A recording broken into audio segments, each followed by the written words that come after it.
लालसा किंवा महत्वाकांक्षा ह्या माणसाच्या विनाशास कारणीभूत ठरतात. लालसेची पूर्तता करण्यासाठी माणूस वाईट मार्गाचा अवलंब करतो. वाईट मार्गाने मिळवलेल्या गोष्टी सुख देण्याऐवजी विनाशाची भीतीच दाखवतात आणि शेवटी या भीतीमध्येच माणसाचा विनाश होतो. अगदी अशाच आशयाचे कथानक असलेले महान इंग्रजी नाटककार विल्यम शेक्सपियर यांचे मॅकबेथ हे सुप्रसिद्ध नाटक. आज आपण या मॅकबेथ नाटकाची कथा जाणून घेणार आहोत. नाटकाच्या सुरुवातीला 3 दुष्ट जादूगरणींमधला संवाद दाखवलेला आहे. दुष्ट जादूगरणी ज्यांना आपण चेटकिनी किंवा चुडेल असं म्हणू शकतो. विजा चमकत आहेत, गडगडाट होत आहे. अशा परिस्थितीमध्ये ह्या 3 चेटकिनी आपापसात गूढ आशयाचा संवाद करतात. When shall we three meet again? In thunder, lightning or in rain? When the horrible is done, when the battle's lost and won, that will be the set of sun, where the place upon the heath, there to meet with Macbeth. असा हा संवाद आहे. या संवादानं निर्माण केलेली गूढता संपूर्ण नाटकभर पसरून राहते. नाटकाची कथा अत्यंत इंटरेस्टिंग आहे, पण ही कथा जाणून घेण्याअगोदर आपल्याला या नाटकातील पात्रांचा थोडासा परिचय करून घ्यायला हवा. कारण हे नाटक इंग्रजीत लिहिल्या गेल्या असल्यामुळे ती नावं आपल्याला थोडी अनोळखीची आहेत. म्हणून आपण अगोदर या पात्रांच्या नावांचा थोडा विचार करूयात. या नाटकाची कथा स्कॉटलँड या देशामध्ये घडत असते. स्कॉटलँडला आपण नकाशामध्ये अशा प्रकारे पाहू शकतो. सध्या स्कॉटलँड हा United kingdom of great Britain या देशाचा एक भाग आहे. आता या नाटकातील पात्रे पाहूयात. डंकन. डंकन हा स्कॉटलँडचा राजा आहे. मॅलकॉम. मॅलकॉम हा राजा डंकन याचा मुलगा आहे आणि स्कॉटलँडचा राजपुत्र आहे. मॅकबेथ. मॅकबेथ हा सैन्याचा एक अधिकारी आहे. बँको हा देखील सैन्यातील एक अधिकारी आहे. मॅकबेथ आणि बँको यांचा जो हुद्दा आहे तो काहीसा सरदार यासारखा आहे. मॅकडफ. मॅकडफ हा स्कॉटलँडमधील एक मान्यवर व्यक्ती आहे. Lady Macbeth. लेडी मॅकबेथ ही मॅकबेथ याची पत्नी. कथेच्या सुरुवातीला स्कॉटलँडचा राजा डंकन याच्यासाठी मॅकबेथ व बँको हे सरदार एक युद्ध जिंकून परत येत असतात. मॅकबेथ हा ग्लेमिस या प्रदेशाचा सरदार आहे. तो अत्यंत शूर आहे. या लढाईत त्याने खूप मोठा पराक्रम केलेला असतो. परतीच्या वाटेवर असताना एका उजाड जागी मॅकबेथ व बँको यांना 3 दुष्ट जादूगरणी म्हणजे चेटकिनी भेटतात. यांच्याबद्दल आपण पूर्वी जाणून घेतले आहे. त्या चेटकिनी मॅकबेथसाठी भविष्यवाणी करतात की मॅकबेथ जो ग्लेमिस या प्रदेशाचा सरदार आहे तो काउडोर या दुसऱ्या एका प्रदेशाचा सुद्धा सरदार होईल. दुसरी भविष्यवाणी अशी करतात की मॅकबेथ पुढे स्कॉटलँडचा राजा सुद्धा होऊ शकेल. बँकोच्या संदर्भात त्या चेटकिनी भविष्यवाणी करतात की तो स्वतः तर राजा होणार नाही, मात्र मॅकबेथ नंतर बँकोचे पुत्र राजे होतील. अशी भविष्यवाणी करून त्या 3 चेटकिनी अदृश्य होतात. मॅकबेथ व बँको यांचा प्रथम त्या भविष्यवाणीवर विश्वास बसत नाही. मात्र थोड्याच वेळात राजा डंकन यांनी पाठवलेला एक दूत मॅकबेथ व बँको समोर हजर होतो. तो सांगतो की राजा तुमच्यावर खूप प्रसन्न आहे. मॅकबेथच्या पराक्रमाबद्दल राजा त्याला विशेष बक्षीस देऊ इच्छितात. राजाने मॅकबेथला काउडोरचा सरदार बनवले आहे. काउडोरच्या पहिल्या सरदाराने युद्धात शत्रूला मदत करून डंकनला धोका दिलेला असतो. म्हणून राजा डंकन त्याला मृत्यूदंडाची शिक्षा देतो व त्याच्या जागी मॅकबेथला काउडोरचा सरदार बनवतो. इथे त्या चेटकिनींची पहिली भविष्यवाणी खरी ठरते. मॅकबेथला आनंद होतो, आश्चर्य वाटते आणि जर पहिली भविष्यवाणी खरी ठरली तर दुसरी भविष्यवाणी ही खरी ठरेल व आपण स्कॉटलँडचे राजे होऊ या विचाराने तो आनंदून जातो. मॅकबेथ व बँको राजासमोर हजर होतात.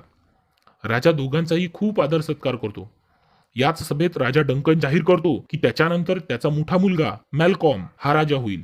हे ऐकून मॅकबेथला थोडे वाईट वाटते, कारण त्याला वाटते भविष्यवाणीनुसार आपण राजा व्हायला हवे. राजा डंकन आणखी एक घोषणा करतो की तो मॅकबेथच्या घरी भेट देण्यासाठी जाणार आहे. मॅकबेथ राजा होण्याच्या विचारातच त्याच्या पत्नीला लेडी मॅकबेथला एका पत्राद्वारे सर्व हकीकत कळवतो. चेटकिनींच्या भविष्यवाणीबद्दलही कळवतो. लेडी मॅकबेथ सर्व वृत्तांत वाचून आनंदून जाते. मॅकबेथने राजा व्हावे व भविष्यवाणीनुसार तो राजा होईलच याची लेडी मॅकबेथला खात्री वाटते. ठरल्याप्रमाणे राजा डंकन त्याच्या मुलासह मॅकबेथच्या महालात येतो. तिथे त्यांचे मॅकबेथ व लेडी मॅकबेथ यांच्याद्वारे भरपूर आदरातिथ्य केले जाते. राजा डंकनने मॅलकॉमला उत्तराधिकारी नेमले असल्यावरही मॅकबेथला राजा व्हायचे असेल तर काही प्रयत्न करावे लागतील. राजा डंकनची हत्या करावी लागेल असे विचार मॅकबेथ व त्याची पत्नी लेडी मॅकबेथ करू लागतात. राजाची हत्या करण्याविषयी मॅकबेथ गोंधळलेल्या अवस्थेत आहे. मात्र लेडी मॅकबेथ त्याला मोठे होण्यासाठी वाईट मार्गाचा अवलंब करावाच लागतो यासारखे उपदेश देऊन राजाची हत्या करण्यासाठी प्रवृत्त करते. आणि मग रात्री राजा झोपलेला असताना मॅकबेथ राजा डंकन याची हत्या करतो.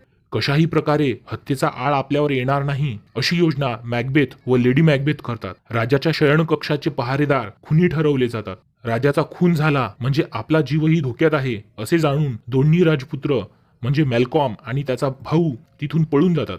आता मॅकबेथ ठरल्याप्रमाणे राजा होतो आणि अशा प्रकारे चेटकिनींची दुसरी भविष्यवाणी खरी होते.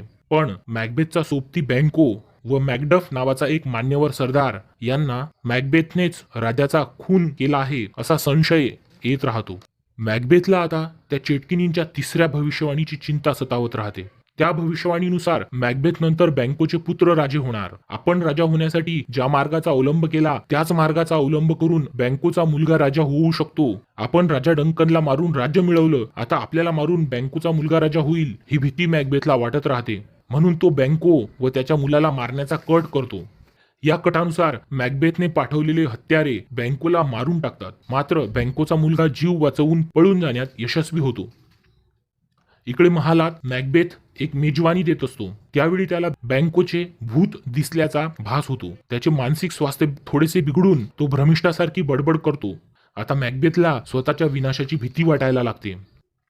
मॅकडफ जो एक शूर सरदार आहे आणि ज्याला मॅकबेथच्या कट कारस्थानाचा सुगावा लागलेला असतो, तो इंग्लंडला जातो. तिथे डंकन राजाचा पळून गेलेला मुलगा मॅल्कॉम आहे. मॅकडफ मॅल्कॉमला आपला राजा मानतो. त्याची मदत करून मॅकबेथचा पाडाव करण्याची व मॅल्कॉमला राजा बनवण्याची योजना तो आखतो. या कामात तो इंग्लंडच्या राजाची मदत मागतो.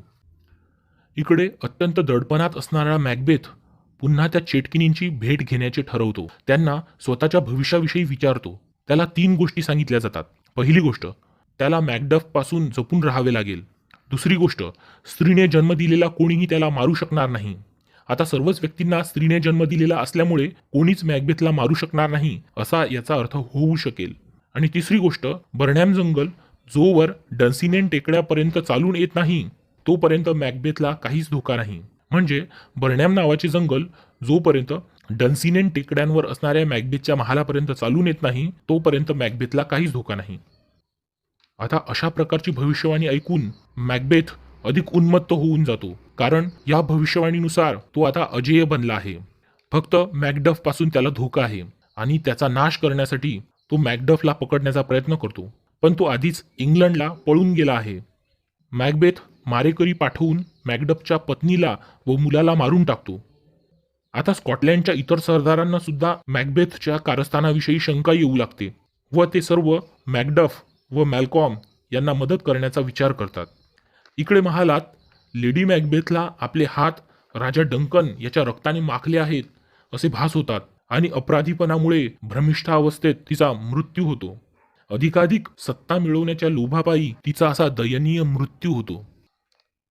मॅकबेथ अजूनही याच गर्वात आहे की त्याला कोणीच मारू शकत नाही आणि जंगल कधीच राजमहालापर्यंत चालून येणार नाही.